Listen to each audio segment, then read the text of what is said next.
And then you have Jack Jones, who is a ball hawk. Trayvon Merrick is taking a step in his career and getting much better. Epps is always a wily vet out there.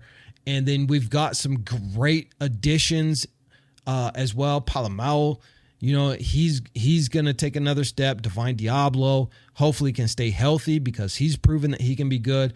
Spillane is a fantastic middle linebacker. Eichenberg was a great pickup in the draft. So you combine all of these things with the defense. Jacorian Bennett takes his next step in his career with the speed that he has, and it's like lights out.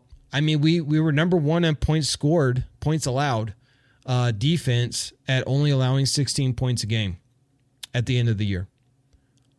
If we can maintain that, we win the AFC West with Aiden O'Connell. Coach Antonio Pierce is going to know this better than anybody because he's the one who understood Jack Jones and the value that Jack Jones has because he's known Jack since he was 13. He knows Brandon Ayuk very well. He's coached him. He has a rapport with him. If Coach says, everybody gave up on Jack Jones last year. There are literally people saying he's not even going to be in the NFL anymore. Coach went up to the head office, to Mark Davis, and said, I need this kid on the team. He was initially told no. Mark did not want him because he was afraid of drama. He had a gun charge, whatever, at the airport. It was later taken care of. But Coach knew better because, again, Coach knew the talent that Jack Jones has and how to coach him and convinced Mark that we needed to bring him in. And we did, and that turned out fantastic for the Raiders. So I trust that Antonio Pierce is one of those coaches who is a leader of men and understands players. Is it true Jack Jones lining up on offense in practice? Yes, he did. So did other corners, and even I think they even had the safeties involved. Mostly with Jack Jones in high school, he played wide receiver. Was pretty dang good at being a wide receiver in high school as well. When he got to college, that's when they transferred him over to be a corner. So he has hands. And this is one thing that separates. Most of the time in high school, you might have the athleticism, you might have the speed, you just don't have the height and you don't have the hands to be a wide receiver. And that's when they make you a corner or a safety. Whereas with Jack Jones, he was actually a wide receiver and a very, very good one at Poly in LA. But then when he got to college, they assessed him better as being a corner.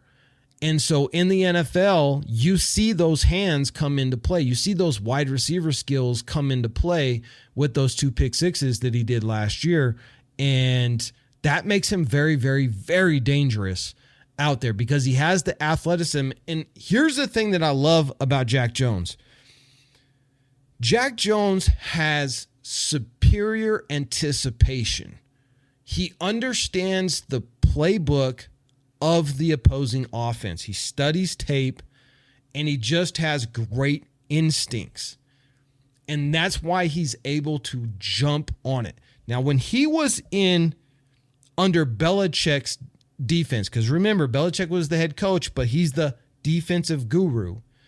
He was not free to go by his instincts.